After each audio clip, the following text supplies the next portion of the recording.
Hello, welcome back to the Real World Garage. We are going to go back to something we haven't done on the channel in a long time, and it's what really I started my Real World Garage channel, and that was outboard motor service. So in today's episode, we are going to be working on a 1974 air-cooled ESKA. I'm not sure the horsepower on this one. I think it's 3.5 horsepower. I've got to go look the model number back up. But yeah, we're going to do a cold start. We hadn't messed with this engine in about 5 years. So y'all come along. Let's see if we can get her to run. All right, what I think mainly what we're going to have to do is, of course, what you always have to do with these old outboards, and that is to establish that you have spark and establish fuel. And if you have compression, generally these other little motors will run no problem. I have a second carburetor. What I found curious is when I started doing a little research on these the other day, what I found was that the carburetor kit for these engines, and it looked like it was regardless of horsepower. I'd have to do a little further research to confirm that for sure, but for the most part, the carburetor rebuild kits on these engines were the same from 1961 until they went out of business in, I believe it was 86 or 87. The carburetor rebuild kits are all the same, is what the website said. That could be wrong, but they showed the same carburetor kit for all of them. So we're gonna take the best of the two carburetors, and we're gonna try to come up with one that will work and make this unit run. ESKA outboard motors were manufactured from 1961 until 1987 in Dubuque, Iowa. It was marketed under many brand names and department store names, but most notably were Sears Roebuck Company. The power heads were all made by Tecumseh, all of which were air-cooled except the larger 9.9 and 15 horsepower twin cylinders. Most all of the smaller motors did, however, have water-cooled exhaust. ESKA was founded near the end of World War II, around 1945, by Bud Essman and Laverne Caskell. The company name was derived from the first two letters of their last names. ESKA started out producing small die-cast parts for model tractors and toys, which evolved later in producing several models of the John Deere pedal tractors. Sometime around 1955, ESKA began building lawnmowers, chainsaws, and snowblowers. They soon began to lose interest in the toy industry. Now, the man with the largest influence in creating the ESKA outboard is William A. Wright, Jr. He worked for ESKA for many years and worked his way up into a partnership in the company. Among his accomplishments were innovations for lawnmowers and the snowblowers. With his love of fishing and his technical and engineering skills, Wright began to develop a cheap outboard. Wright mounted one of their small air-cooled lawnmower engines to an Evinrude lower unit. By the early 1960s, they had fine-tuned them enough to begin marketing them to the fishermen. They had developed a 3.5 horsepower and a 5 horsepower, with the 5 horsepower selling for $99. They sold 1,000 units in just 2 weeks. ESKA soon became the world's largest manufacturer of outboard motors under 10 horsepower. This, of course, was in large part due to the Sears and Roebuck, who was their largest distributor. The rest, as they say, is history. I'll include a link in the description to the article I got this information from. In that link, it also has the model numbers and years this motor was produced and under what brand names. All right, guys, let's get started. Let's go work on this motor.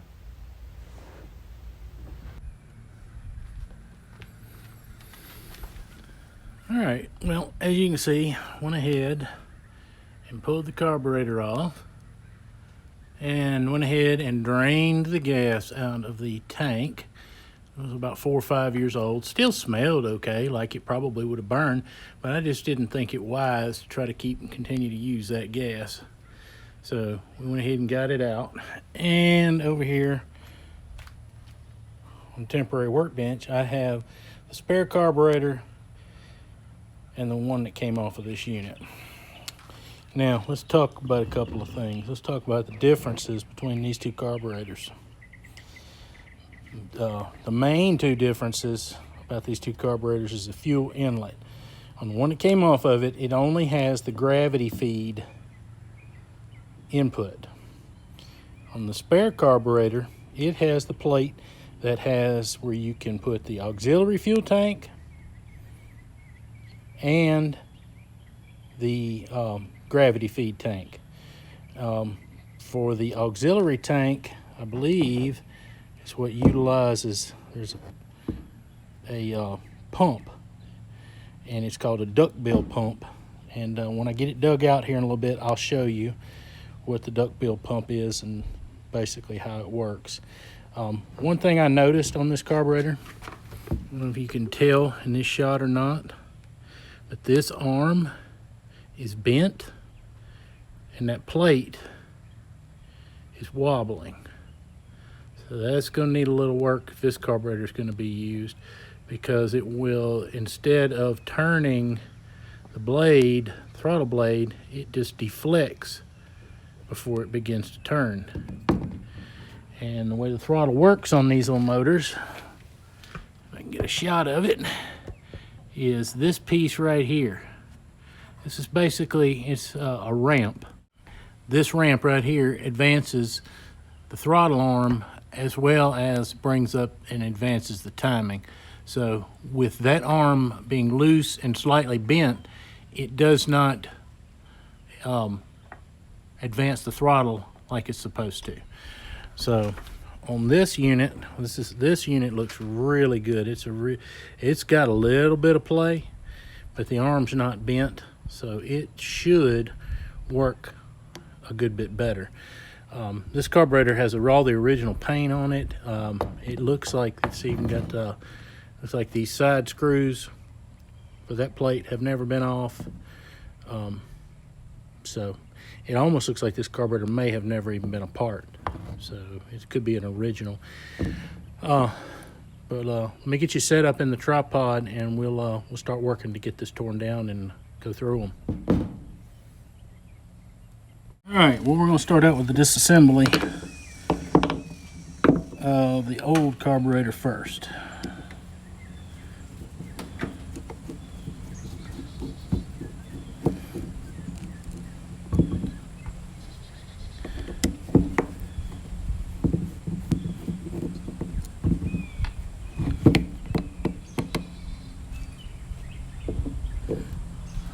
Yeah, that little diaphragm plate looks like it's, well, it looks like it's on there backwards for one thing. I don't see how anyway those could seal. Pretty sure that's supposed to be on there first and then the gasket on top.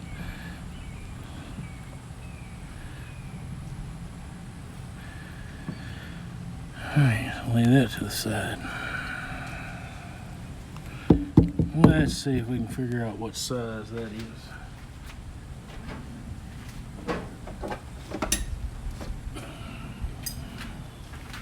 I guess it's a half, and I guess correctly. Alright, this is the high-speed jet.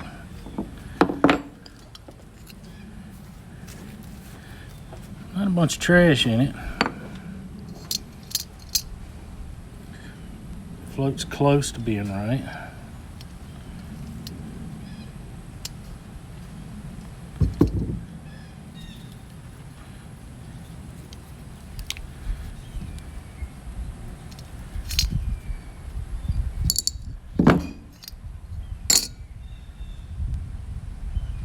There's the needle.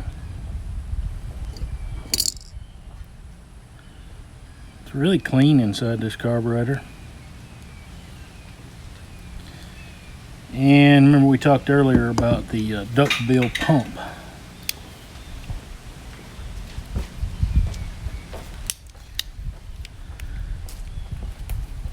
I don't even know that it needs this if it's going to gravity feed, because I think the gravity feed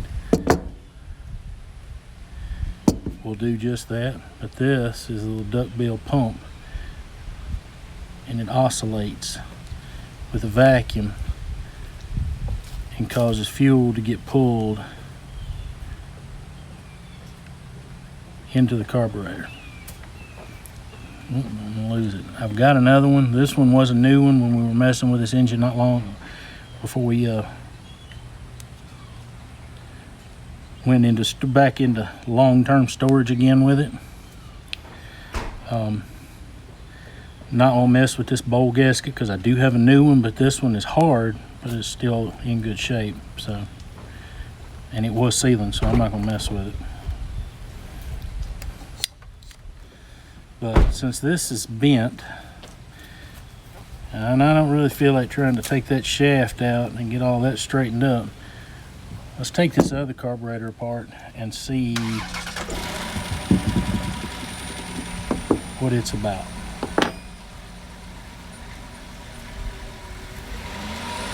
Okay, let's take this other carburetor apart. See how bad it looks inside. Hopefully they may have actually run the gas out of it.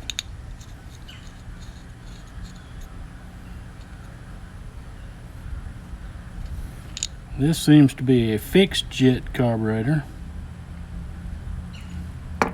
whereas this one is an adjustable. It's not bad.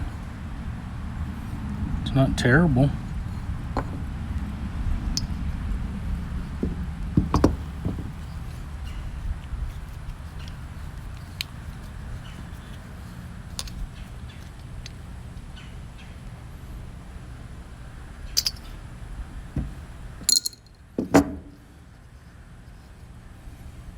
Needle's clean.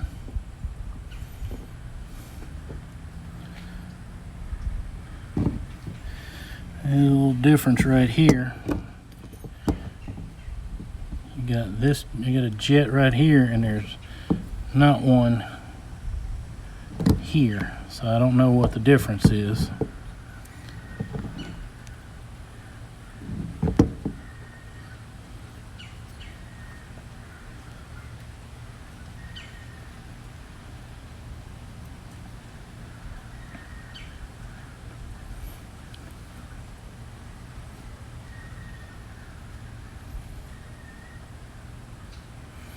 I think what I'm going to do is I'm going to go with this fixed jet carburetor, clean this unit up, put the new stuff in here behind this plate, and install the single feed plate on this carburetor. So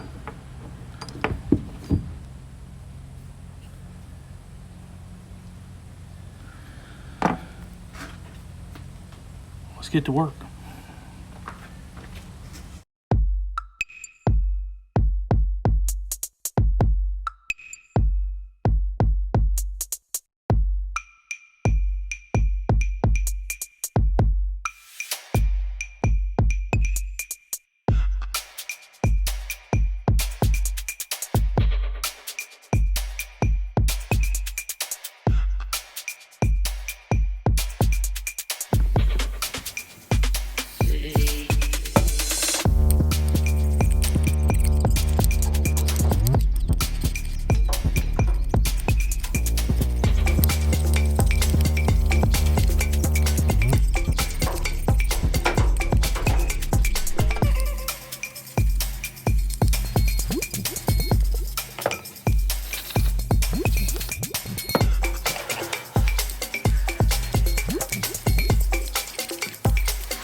Alright, set up. We'll drop this little duck bill down in there.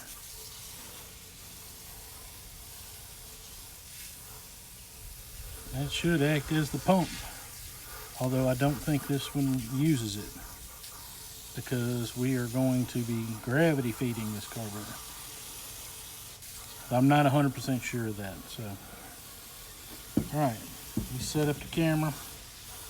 I'll try to get you where you can see what I'm doing over here. All right, I told you I checked for spark earlier, but I wanted y'all to be able to see it. You can see it jumping.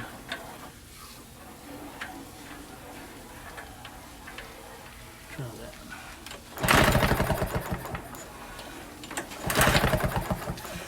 Should be able to see it. We've got fire, so all we gotta do now is hope the carburetor puts gas into the motor. So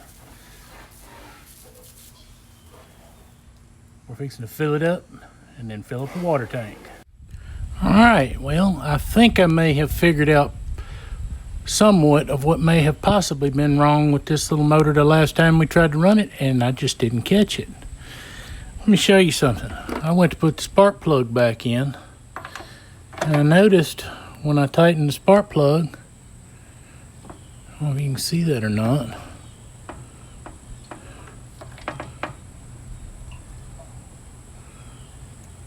I'm trying to be as still as I can with the camera.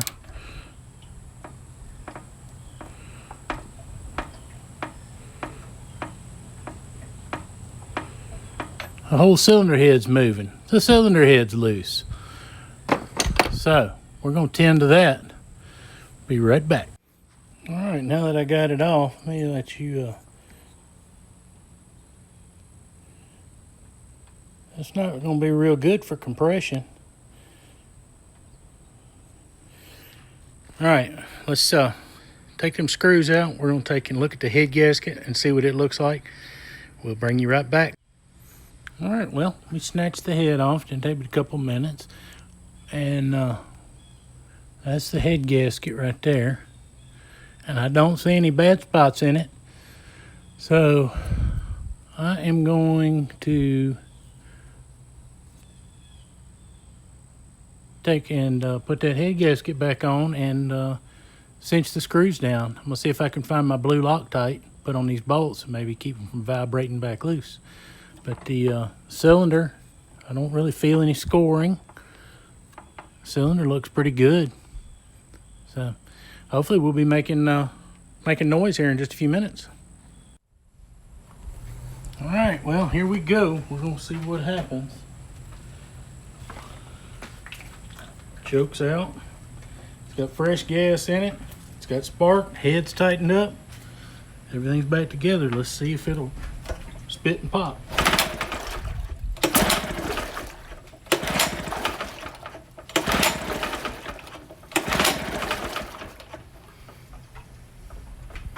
I can give it full choke with my thumb.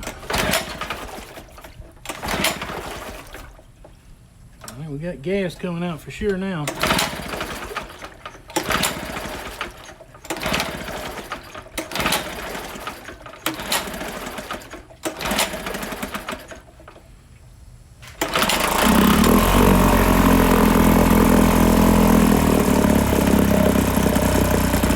Helps to turn the throttle up.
Don't like that clank. Not exactly sure what that clanka is.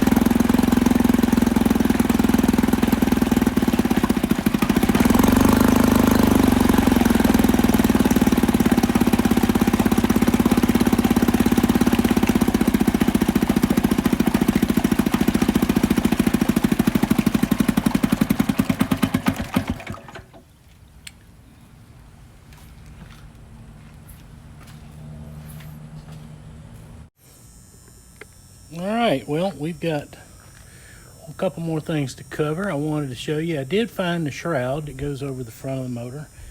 I went back down, did a little digging, and this is a 3.5 horsepower. Did get her running. Runs pretty good, actually. I think I may have isolated that clunk sound. The prop, it makes a little noise because I think there's a drive pin in there behind this, and when you shut it down it just makes a little clunk. Let's see what else. Oh, I told you I was going to tell you about my little engine stand that I built. This engine stand I pieced together in, it took me longer to paint it than it did to put it together. This frame and unit is actually an old hand truck. I found it being thrown out because the handles that normally come up and turn back for it to be a hand truck had broke off. It was just an aluminum hand truck, and it had a long tongue on it that folds down out front. Well, I saw it sitting there with that tongue folded up, getting ready to be thrown in the trash, and I was looking at it and I went, I think I can make a motor stand out of that. So I brought it home. I cut out a piece of plywood, and I put a couple of spacer blocks in there, and I just screwed the plywood to the upper frame, and I put a couple of, as you can see, just a couple of hose clamps, a couple of worm screw clamps to hold that piece up. These little motors are not real heavy, so it holds it up just fine. And I came across this blue garbage can that my wife had that is it's almost the same color blue as the rest of it, and it really worked out kind of perfect. I just threw something together, probably maybe an hour total in it with painting it and everything, and the only money I have in it is what I paid for the paint. So there you go.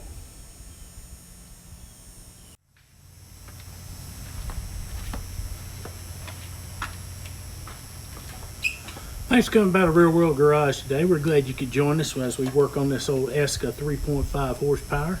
If you haven't already done it, go down there and hit the subscribe button. Hit that thumbs up, hit the thumbs down. Doesn't matter to us. Leave us a comment. Tell us what you like. Tell us what we did wrong. That's the only way we can improve. So, thanks again for coming by the Real World Garage. And if you are really interested in seeing some more stuff on my channel, watch a video coming on the screen right now.